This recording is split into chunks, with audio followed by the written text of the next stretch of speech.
warahmatullahi wabarakatuh. Waalaikumsalam warahmatullahi wabarakatuh. Selamat siang semuanya. Siang Kak. Baik, terima kasih ya sudah datang pada hari ini untuk melakukan kegiatan kita pada hari ini.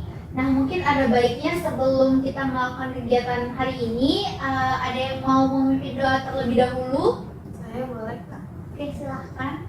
Baiklah teman-teman, sebelum kita mulai ada baiknya kita berdoa terlebih dahulu. Berdoa dimulai.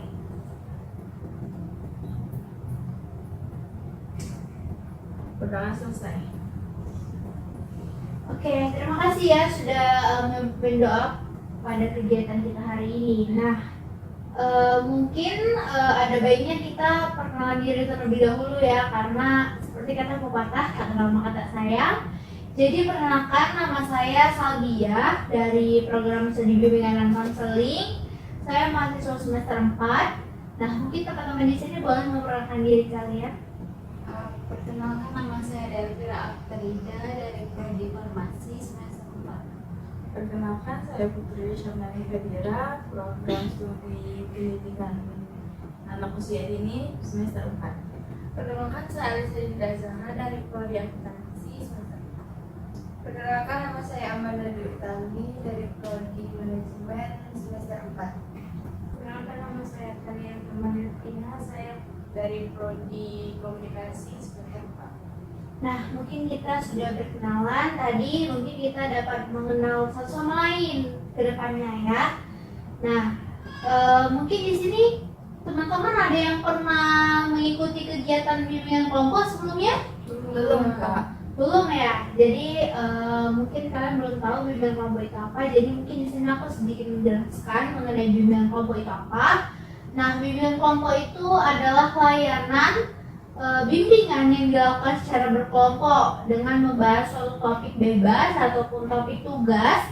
Nah, di dalam bimbingan ini ada pemimpin kelompok seperti saya sekarang. Nah, ini dimaksudkan agar kita itu bersosialisasi dan mencapai tujuan bersama. Nah, adapun di dalam bimbingan kelompok itu ada asas-asas di dalamnya. Nah, yang pertama itu ada asas kesukarelaan. Nah, seperti teman-teman di sini sukarela untuk datang mengikuti bimbingan kelompok. Nah, yang kedua itu ada asas keterbukaan. Jadi teman-teman di sini boleh mengemukakan pendapatnya. Nah, kemudian yang ketiga ada asas kegiatan, yang keempat ada asas kenormatifan. Jadi walaupun kalian boleh mengemukakan pendapat kalian, tapi ada norma-norma yang mungkin tidak boleh dilanggar. Nah, yang terakhir itu ada asas kerahasiaan. Jadi apapun yang terjadi dalam bimbingan kelompok ini, pendapat apapun yang dikemukakan, kalian tidak boleh menyebarluaskannya setelah selesai bimbingan kelompok ini. Nah, mungkin kita hari ini akan membahas mengenai manajemen waktu dan belajar yang efektif. Nah, kita di sini menggunakan teknik diskusi kelompok dengan media mind mapping yang telah saya sediakan. Nah, mungkin kita boleh menyepakati dulu ya waktu layanan kita pada hari ini. Mungkin di 30-35 menit. Apakah kalian bersedia? Bersedia. Oke. Jadi mungkin karena kita sudah menyepakati waktu layanannya, jadi mungkin kita boleh ice breaking dulu ya, karena kayaknya teman-teman udah agak tegang. Jadi aku punya ice breaking nih. Nama ice breakingnya itu up and down. Jadi nanti kan ini teman-teman berpasangan nih. Nah, jadi kalian boleh sama pasangan temannya mendekatkan diri. Nah, jadi permainannya itu kalian mengepalkan tangan kalian di depan, kemudian menumpuk bersama pasangannya. Nah, jadi jika aku bilang up, tangan yang paling bawah harus pindah ke atas dan mengenai kepala tangan temannya. Jadi kalau aku bilang up, jadi pindah ke atas. Kalau down, yang tangan paling atas pindah ke bawah. Sampai seperti itu. Jadi mungkin kita mulai ya. Oke. Down.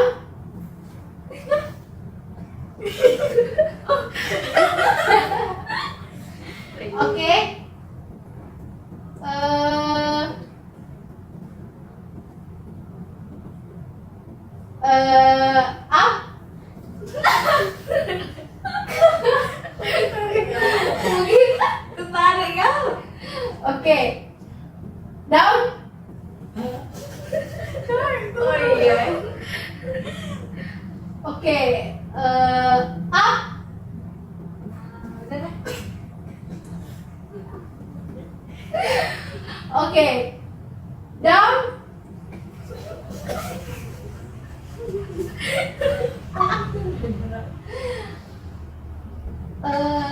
Down.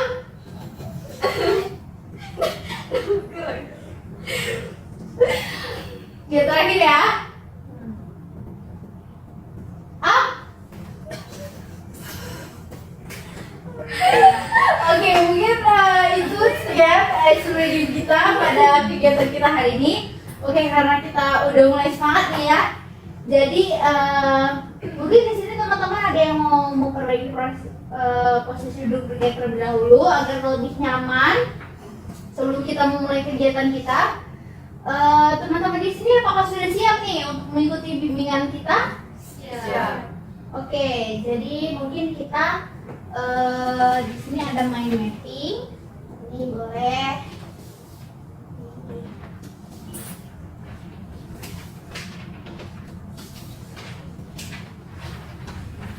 Nah, seperti yang sudah saya jelaskan tadi, topik kita pada hari ini yaitu manajemen waktu dan belajar yang efektif. Nah, teman-teman di sini ada yang tahu nggak manajemen waktu itu apa? Mungkin boleh tunjuk tangan? Oke, Kak Delvira boleh terlebih dahulu. Kalau menurut saya manajemen waktu itu sangat penting sih, biar nggak bentrok sama kegiatan yang lain. Oke, terima kasih Kak Delvira. Mungkin Kak Amanda boleh? Menurut saya manajemen waktu itu proses mengatur waktu, kayak seperti mengatur waktu membuat tugas atau bermain gitu. Oke, terima kasih Kak Amanda dan Kak Delvira ya. Nah, jadi mungkin saya sedikit menjelaskan ya di sini mengenai pengertian manajemen waktu. Nah, manajemen waktu itu merupakan proses merencanakan, mengontrol dan menggunakan waktu itu secara efektif dan efisien untuk menyelesaikan tugas ataupun mencapai tujuan tertentu dalam kegiatan sehari-hari. Nah, manajemen waktu itu merupakan keterampilan yang sangat penting ya, apalagi seperti kita mahasiswa, untuk memastikan bahwa setiap aktivitas yang kita lakukan itu memberikan hasil yang maksimal, menghindari pemborosan waktu, dan juga membantu individu itu tetap fokus pada hal-hal yang memang benar-benar penting. Nah, ada juga materi mengenai pentingnya manajemen waktu dalam perkuliahan. Nah, manajemen waktu itu memiliki peranan yang sangat penting dalam kehidupan kita, perkuliahan kita ya, apalagi karena membantu kita itu agar mengatur dan memanfaatkan waktu secara efektif sehingga dapat menyelesaikan berbagai tugas dan tanggung jawab akademik kita dengan baik.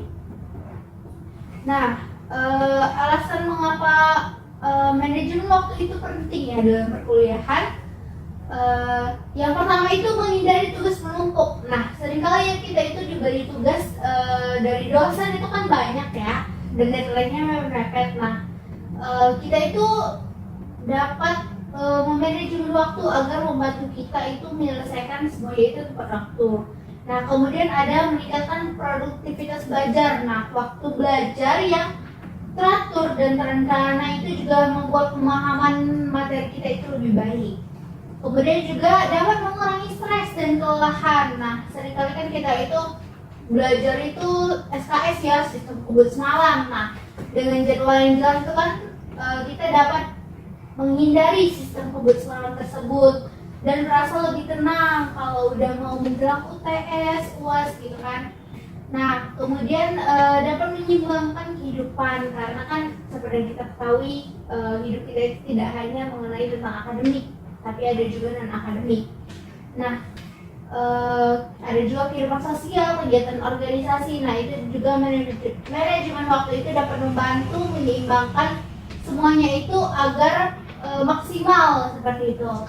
Nah, materi yang selanjutnya itu ada teknik belajar yang efektif, teknik dan strategi manajemen waktu. Nah, teknik dan strategi manajemen waktu dalam perkuliahan itu kan sangat penting untuk membantu kita mahasiswa mengatur aktivitas akademik dan non akademik yang secara seimbang dan efektif.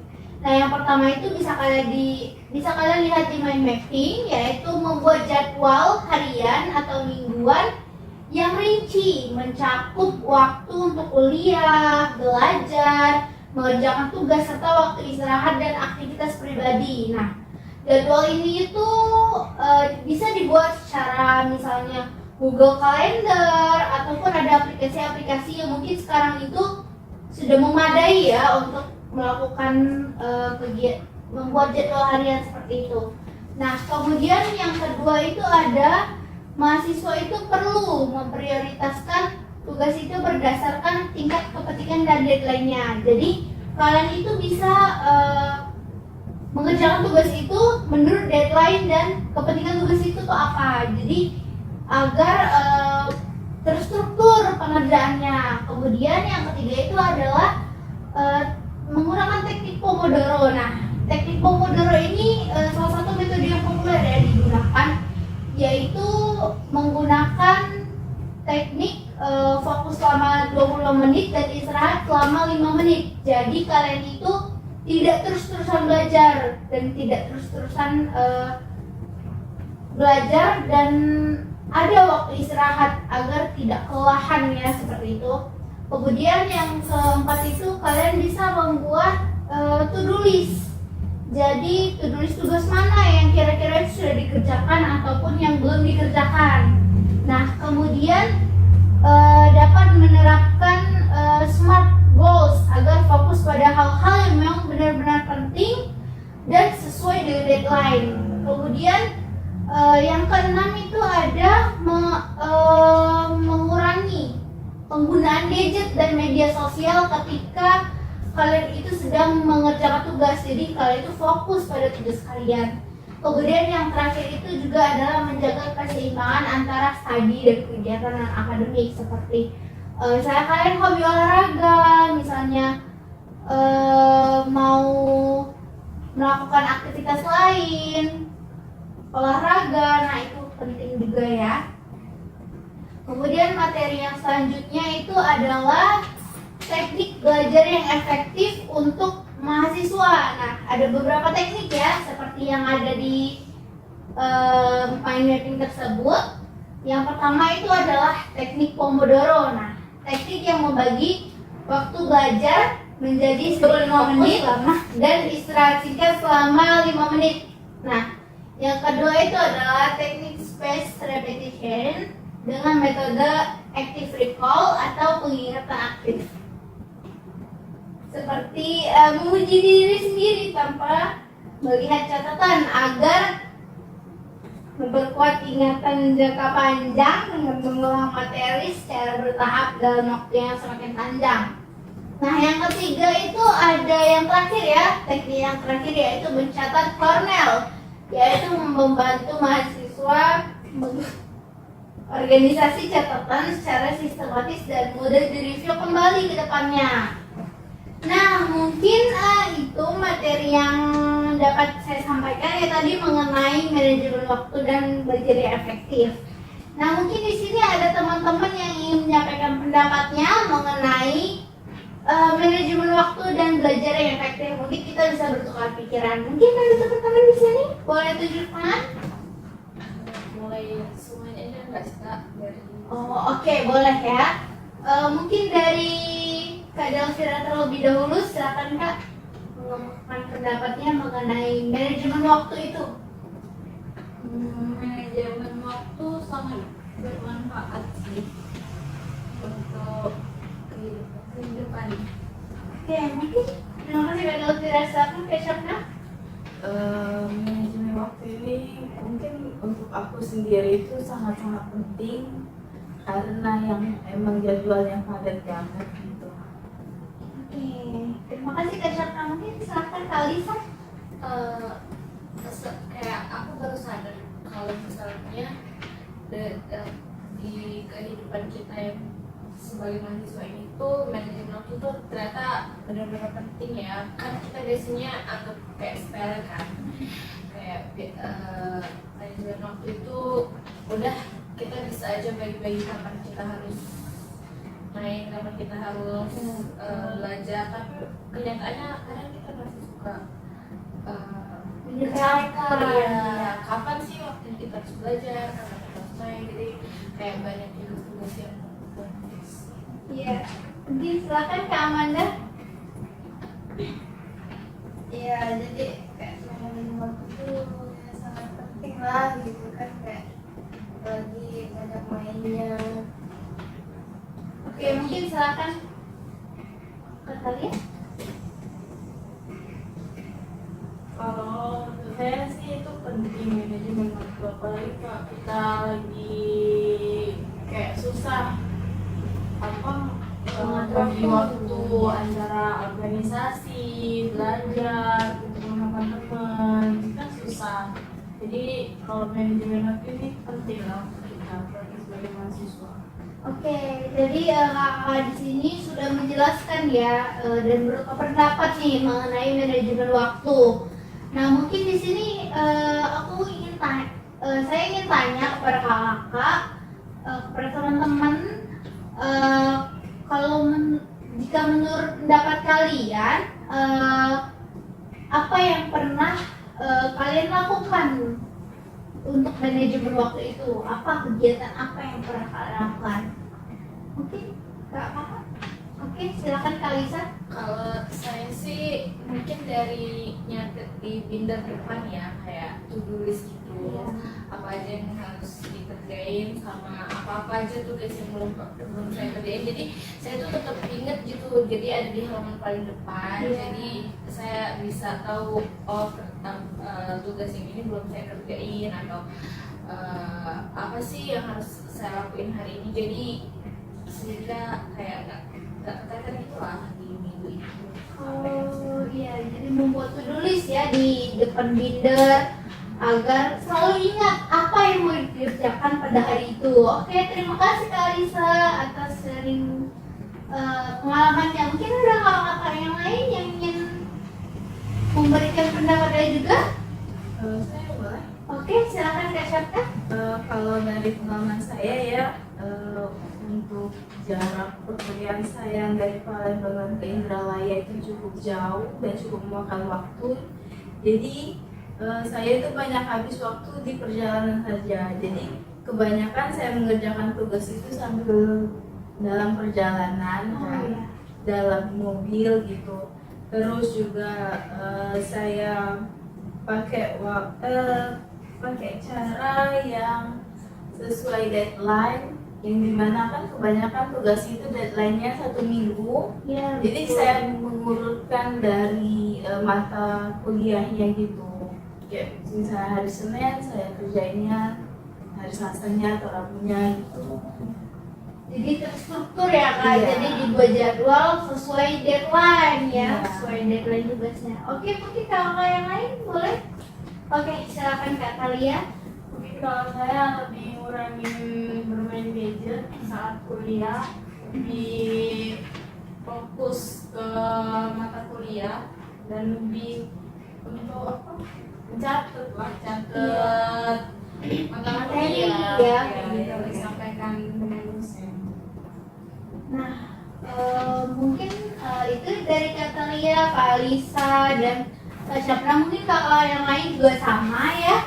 Nah, mungkin di sini saya ingin menanyakan mengenai apa nih yang kakak sudah pahami nih mengenai manajemen waktu tersebut. Mungkin ada kakak di sini yang ingin memberikan pendapatnya. Saya Oke, mungkin Kak Alisa. jadi ternyata sih kayak yang udah tadi saya bilang ya, kayak ternyata tuh manajemen itu bagi kita yang udah semester ini udah kayak mau akhir lah, di tengah-tengah ya. Iya. Mau, awal enggak juga, tapi akhir juga belum. Jadi kayak, nah itu tuh penting banget gitu manajemen waktu ini tuh. Kita tuh kan mungkin kebawa masih sifat kita dari SMA yang maunya cuma main gitu, kayak nggak mikirin masa depan segala macam. Jadi mungkin sekarang sih setelah ikut bimbingan konseling ini, jadi kayak kita jadi inget lah kita harus tetap bagi-bagi waktu kita. Jadi lebih tahu ya bagaimana caranya. Oke, mungkin kalau kakak yang lain ingin mengungkapkan pendapatnya. Oke, silakan Kak Syafna. Untuk saya itu manajemen waktu itu tuh kayak pentingan yang nggak boleh ditinggalin gitu ya, karena yang emang supaya hidup kita juga terstruktur gitu. Oke, mungkin Kak Delvira boleh menyampaikan pendapatnya. Kalau menurut saya, jadi setelah ikut bimbingan konseling ini, jadi makin sadar kalau manajemen waktu itu sangat penting dan sangat bermanfaat. Oke, terima kasih ya Kak Delvira, Kak Syafna, dan Kak Lisa. Mungkin selanjutnya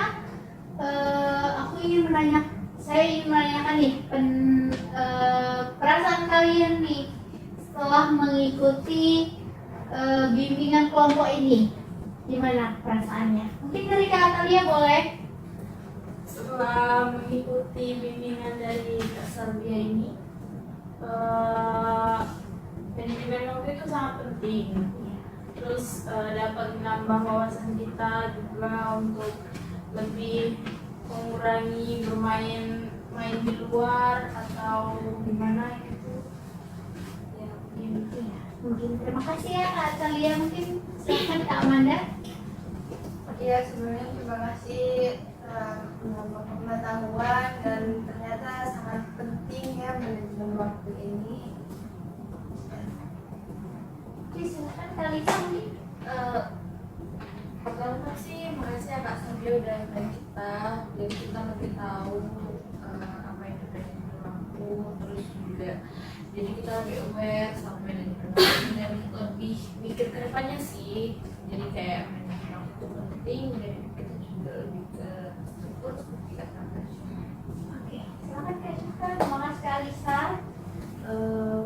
Saya di sini cukup senang ya, karena juga bisa ketemu sama teman-teman yang lainnya dan yang dimana bisa menambah relasi dan juga menambah wawasan buat kakak Salvia. Iya. Terima kasih Kak Syafna. Lagi silakan Kak Delvira. Kalau saya